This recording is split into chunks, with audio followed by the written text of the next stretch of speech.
अध्यक्ष श्रीमान नीलमल कुमार सुराना जी,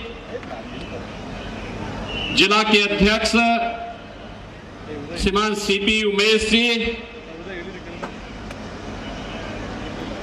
यहां की लोकप्रिय सांसद श्रीमती सुमलता अम्बरीश जी, माननीय सांसद श्री प्रताप सिन्हा जी, कर्नाटक सरकार के हायर एजुकेशन के मिनिस्टर डॉक्टर अश्वत्थ नारायण जी, खेल एवं बागवानी विभाग के मंत्री डॉक्टर नारायण गौड़ा जी, भारतीय जनता पार्टी के हमारे प्रत्याशीगण श्री अशोक जयराम जी, श्री एसपी स्वामी जी, श्री सचिदानंद जी, श्री मुनि राजो जी, श्री इंद्रेश जी, श्रीमती सुधा शिवराम गौड़ा जी, श्री जगदीश हिरमानी जी और आज के इस कार्यक्रम में उपस्थित भारतीय जनता पार्टी के सभी उपस्थित भाइयों बहनों, मांड्या जिले के आप सभी उपस्थित उत्साही कार्यकर्ताओं का मैं उत्तर प्रदेश की धरती से यहां आकर के हृदय से अभिनंदन करता हूं, स्वागत करता हूं।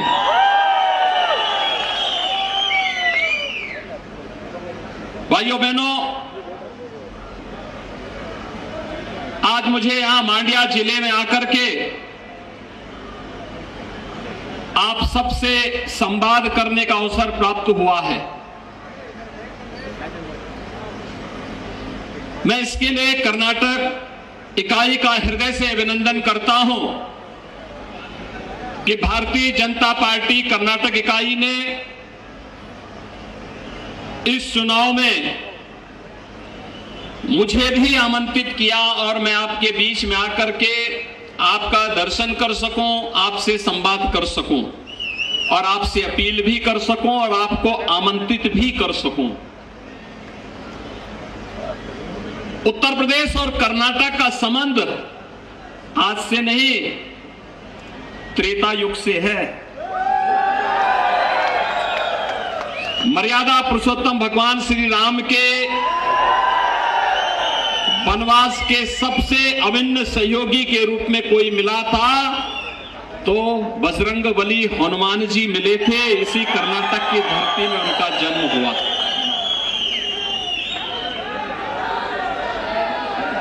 और इसीलिए आप देखते होंगे ये मित्रता कितनी अभिन्न है, कितनी अभिन्न मित्रता है। और ये भक्त और स्वामी का संबंध किस प्रकार से एक दूसरे से जुड़ा हुआ है। दुनिया में जहां कहीं भी भगवान राम का मंदिर होगा वहां हनुमान जी का मंदिर जरूर होगा।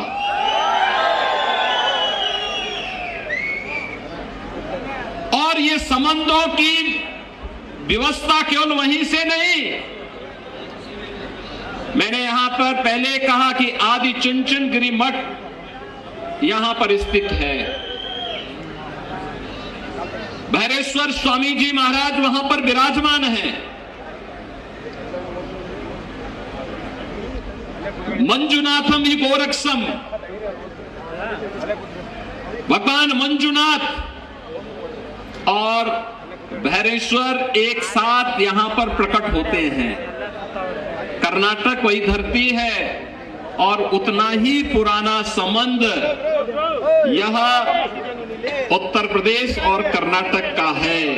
और इसीलिए जब मैं यहां पर आता हूं तो एक आत्मीयता का भाव मेरे मन में पैदा होता है। और कर्नाटक के आप सभी युवा मित्रों के साथ, यहां के कार्यकर्ताओं के साथ संवाद बनाने में, उनसे मिलने में मुझे उतनी ही प्रसन्नता होती है। मैं अभिनंदन करूंगा श्री नारायण गौड़ा जी का, जिन्होंने यहां पर मांड्या कुंभ का आयोजन किया था। मित्रों, उस समय मुझे उस कार्यक्रम में आना था, लेकिन उत्तर प्रदेश में बहुत फ्लड की सिचुएशन अनकंट्रोल होती जा रही थी, इसलिए मुझे वहां रुकना पड़ा था। अन्यथा मेरा आने का कार्यक्रम था यहां पर। और अद्भुत कार्यक्रम हुआ था। मैंने सुना था, हजारों की संख्या में पूज्य संतजन आए थे, भक्तजन आए थे। हमारी आध्यात्मिक और सांस्कृतिक विरासत के प्रतीक इन तीर्थों को पुनर्जीवित करने का एक आयोजन था और यह प्रधानमंत्री मोदी जी के एक भारत श्रेष्ठ भारत की परिकल्पना को साकार करने का भी एक माध्यम था। यह आध्यात्मिक आयोजन ही एक भारत श्रेष्ठ भारत की परिकल्पना को साकार करते हैं। आपने पिछले 9 वर्षों के दौरान भारत को बदलते हुए देखा है। आज भारत दुनिया के अंदर जहां कहीं भी भारत का नागरिक जाता है, आज वो सम्मान की दृष्टि से देखा जाता है। आज भारत दुनिया की एक ताकत बन रहा है। आजादी के अमृत महोत्सव वर्ष में जिस ब्रिटेन ने भारत को 200 वर्षों तक शासन किया था, आपने देखा होगा उस ब्रिटेन को पिछाड़ करके भारत आज दुनिया की 5वीं बड़ी अर्थव्यवस्था बना है, 5वीं बड़ी अर्थव्यवस्था बना है। और यही नहीं, आजादी के अमृत काल के प्रथम वर्ष में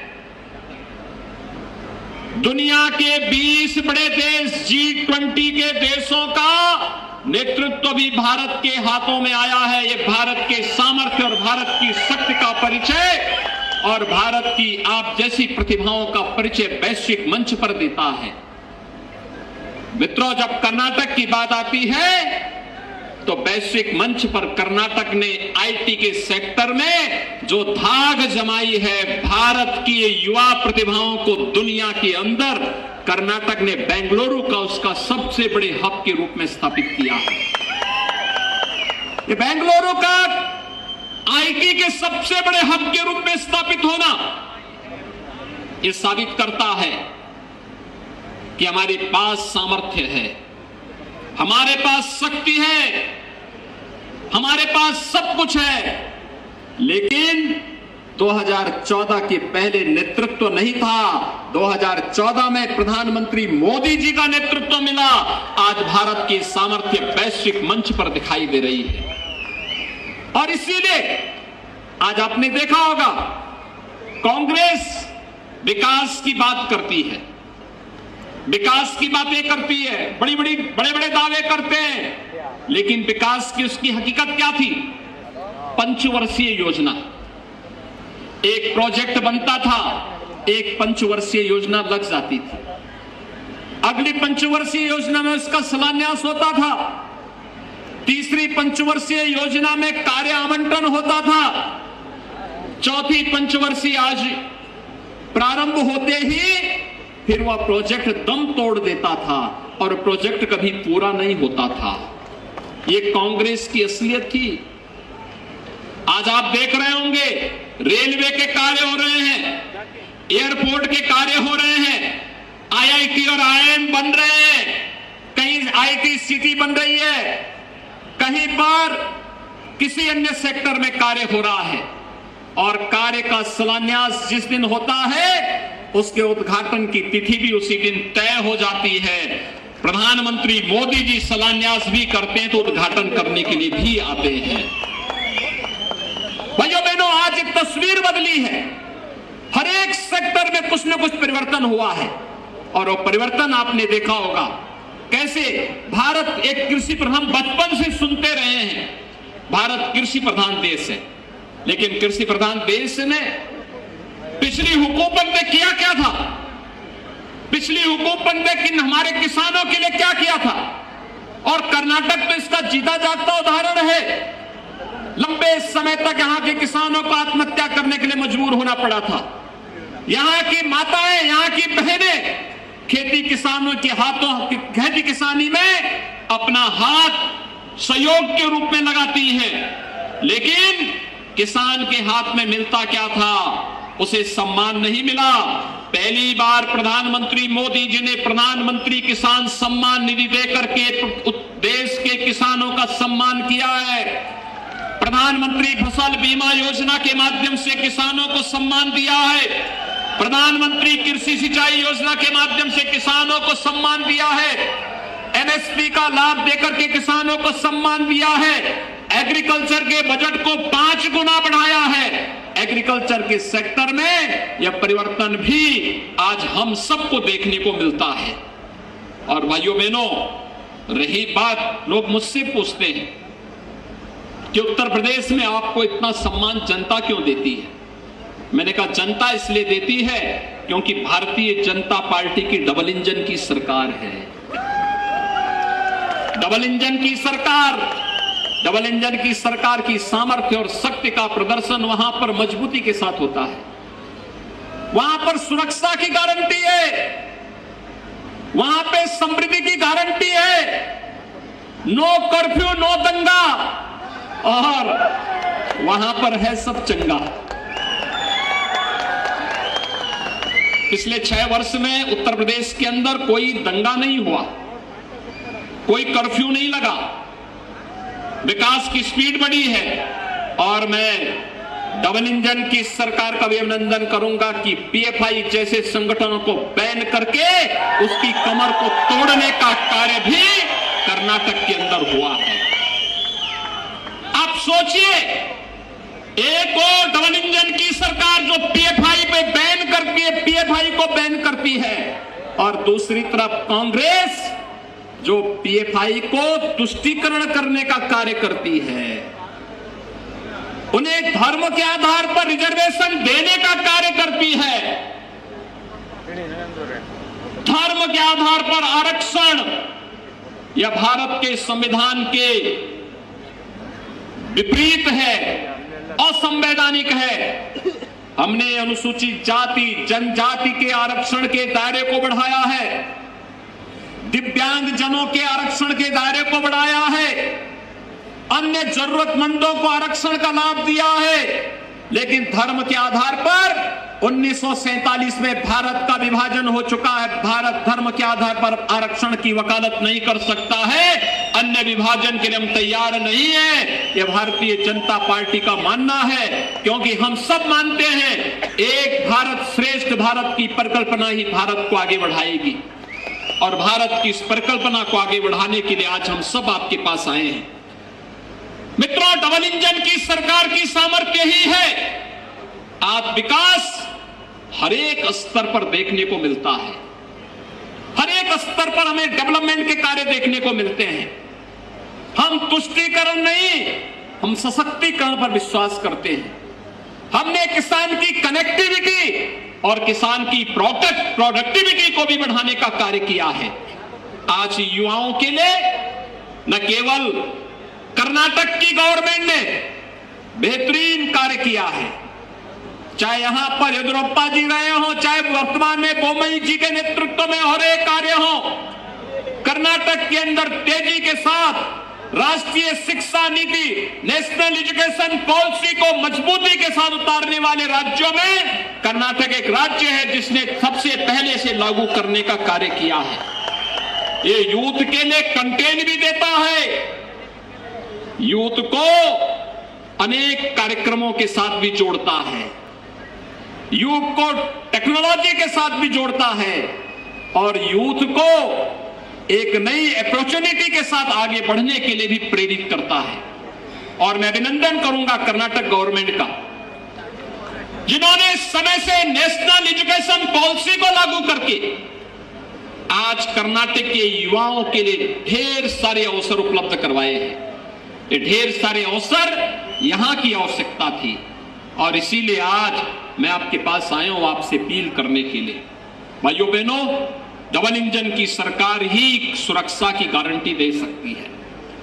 ये डबल इंजन की सरकार ही समृद्धि की गारंटी दे सकती है। ये डबल इंजन की सरकार ही हम सबको एक भारत श्रेष्ठ भारत की परिकल्पना के साथ जोड़ करके श्री राम और श्री हनुमान जी की मित्रता के उस बंधन को मजबूती प्रदान कर सकती है। और उसी सामर्थ्य को आगे बढ़ाने के लिए आज मैं अपील करने के लिए आया हूं। एक और प्रधानमंत्री मोदी जी के नेतृत्व में आज भारत एक टीम इंडिया के रूप में कार्य कर रही है। टीम इंडिया के कैप्टन के रूप में प्रधानमंत्री मोदी जी का नेतृत्व मिल रहा है। और एक कर्नाटक को चाहिए कि टीम इंडिया में हमारे कितने प्लेयर शामिल हों, यह कर्नाटक की टीम को तय करना है, कर्नाटक की जनता को तय करना है। जितने अधिक प्लेयर होंगे, जितने अधिक सीट भाजपा के पक्ष में जाएगी, टीम इंडिया में उतना ही सशक्त नेतृत्व भी मिलेगा और टीम इंडिया उतनी मजबूती के साथ डबल इंजन की सरकार के रूप में कार्य करेगी। कांग्रेस का फेल्ड इंजन भारत को त्रासदी की ओर लेके जाता है, लेकिन डबल इंजन की भाजपा की सरकार हमें सुरक्षा और समृद्धि के मार्ग पर आगे बढ़ाने का कार्य करती है। और उस प्रधानमंत्री मोदी जी के नेतृत्व में आज भारत जिस सामर्थ्य के साथ आगे बढ़ रहा है, एक टीम इंडिया के रूप में, एक कैप्टन के रूप में प्रधानमंत्री मोदी जी के नेतृत्व पर हर भारतवासी गौरव की अनुभूति करता है। उस गौरव की अनुभूति के साथ जोड़ने के लिए मैं आपका आह्वान करने के लिए आया हूं। भारतीय जनता पार्टी ने मांड्या जनपद में आपने यहां पे member of parliament Bharatiya Janata party का चुनाव जिता करके भेजा, मैं आपका अभिनंदन करता हूं। आपने एमएलए के रूप में भी यहां शुरुआत की थी और अब मैं आया हूं यहां पर इन सभी सीटों पर कमल चुनाव चिन्ह को खिला दीजिए, कमल के सिंबल को एक बार चुनाव जिता करके भेज दीजिए।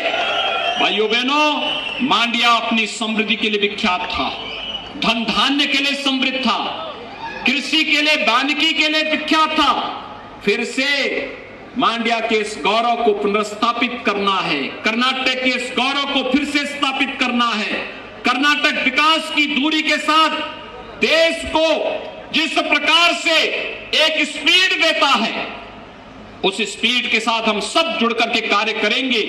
और अंत में मैं आप सबसे अपील करने के लिए आया हूं, आप यहां पर डबल इंजन की सरकार फिर से लाने में मदद करिए। और मैं आपको आमंत्रित करने के लिए आया हूं, भाइयों बहनों, आपने श्री राम जन्मभूमि आंदोलन में योगदान किया था। अयोध्या में प्रभु श्री राम का भव्य मंदिर का निर्माण हो रहा है। जनवरी 2024 में मंदिर का निर्माण कार्य पूरा हो चुका होगा और प्रधानमंत्री मोदी जी के कर कमलों से मंदिर का रामलीला विराजमान अपने भव्य मंदिर में होंगे। 500 वर्षों में पहली बार होगा जब प्रभु राम अपने स्वयं के मंदिर में विराजमान होंगे। भाइयों बहनों, हर भारतवासी के लिए ये गौरव की बात होगी। और मैं आप सभी बजरंगबली के अनुयायियों को आमंत्रित करने के लिए आया हूं। पर वो राम के मंदिर में रामलला के विराजमान होने के शुभ अवसर पर मैं आपके स्वागत की उत्सुकता से वहां तैयारी कर रहा हूं। मुझे प्रसन्नता होगी आप उस समय डबल इंजन की सरकार के साथ मिलकर के कार्य करेंगे। कर्नाटक सरकार ने, बोमई जी ने कहा था कि कर्नाटक के लोगों के लिए एक अच्छा गेस्ट हाउस बनाना है, हमें स्टेट गेस्ट हाउस बनाना है। अयोध्या में हमने जमीन आवंटित कर दी है, कर्नाटक गवर्नमेंट को जमीन आवंटित कर दी है। अब आपको कहीं जाने की आवश्यकता नहीं, मैं तो वहां स्वागत के लिए हुई, लेकिन साथ साथ कर्नाटक गवर्नमेंट का भी वहां एक